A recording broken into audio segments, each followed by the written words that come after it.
नमस्कार, बहुत बहुत स्वागत है आपका एवन टीवी एमपीसीजी में। आइए बढ़ते हैं आज के खास खबरों की ओर। मुख्य मार्ग वार्ड क्रमांक 8 में की पुरानी डीपी में अचानक आग लगने से अफरा तफरी का माहौल बना। आग लगभग 8 बजे लगी, जिसे 9 बजे 1 घंटे में नगर परिषद ओंकारेश्वर के फायर ब्रिगेड तथा जिम्मेदार जनप्रतिनिधि गणमान्य नागरिक के प्रयासों से आग पर काबू पाया।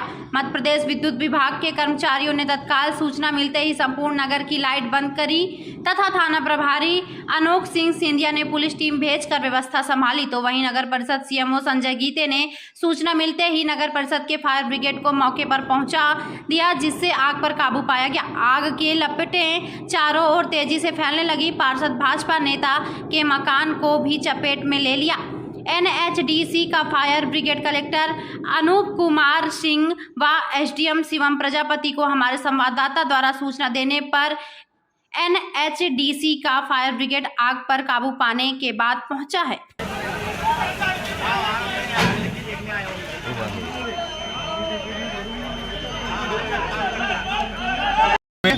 विगत 40 वर्षों से यहाँ पे इलेक्ट्रिसिटी बोर्ड का डिस्ट्रीब्यूशन पॉइंट बना हुआ है।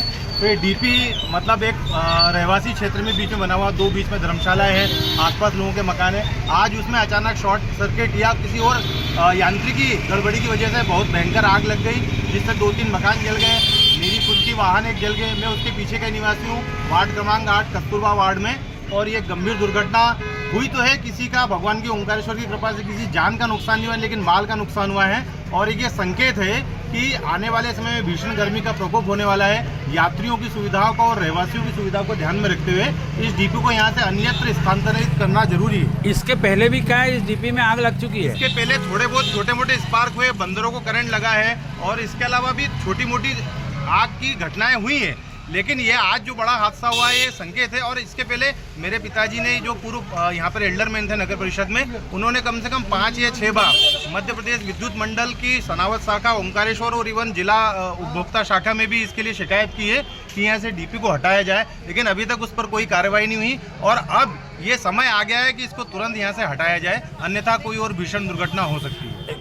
फायर ब्रिगेड चैनल के माध्यम से मैं ये निवेदन करना चाहता हूँ, जो भी इससे संबंधित विभाग है या जो अधिकारी है या जो प्रशासनिक अमला है जो इसको देखता है या इस पे काम करना चाहता है या जिनके अंडर ये आता है, उससे मेरा निवेदन है। और बाकी सब निवासियों की तरफ से मैं अपील करता हूँ कि इस डीपी को यहाँ से तुरंत हटाएं। फायर ब्रिगेड कितनी देर में पहुंचा है? फायर ब्रिगेड कम से कम आधे घंटे बाद यहाँ पर आया। आग की वर्तमान स्थिति क्या है? आग की वर्तमान स्थिति की उस पर आग पर काबू पा लिया गया है।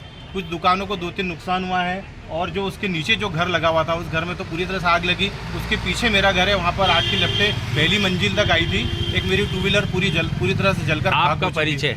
मेरा नाम आनंद व्यास, पिता श्री रमेश चंद्र व्यास, वार्ड नंबर 8 ओंकारेश्वर। सामने देखते देखते आग ने विकराल रूप धारण कर लिया। पहले तो थोड़ी बहुत चिंगारियाँ गिरी डीपी के नीचे, और वहाँ पे बहुत सारा कचरा गिरा था, मिट्टी गिरी थी, ईंट पत्थर गिरे हुए थे, और वहीं कचरे ने आग पकड़ ली। धीरे धीरे आग केबल तक पहुँच गई, केबल से आग ऊपर उसके तरह ट्रांसफार्मर तक गई, और वहाँ से आइल में आग लगी तो भयंकर बड़ी बड़ी लपटें उठने लगी। क्या वहाँ पे मैं प्रशासन से निवेदन करना चाहता हूँ कि इसको जनहित में हटाया जाना चाहिए, क्योंकि कभी भी बहुत बड़ा हादसा हो सकता है। आपका परिचय? मनोहर सिंह चौहान, ओंकारेश्वर। तो एक ही शब्द है केवल आप कहने का कि ये विद्युत मंडल की कमी है। इसके पास आसपास तार फेंसिंग होना चाहिए। जब यहाँ डीपी लगी है तो ये कमजोरी किसकी है? विद्युत विभाग की। वर्तमान डीपी को अब हटाने की आवश्यकता है? बिल्कुल, तत्काल हटे तो कोई काम की है।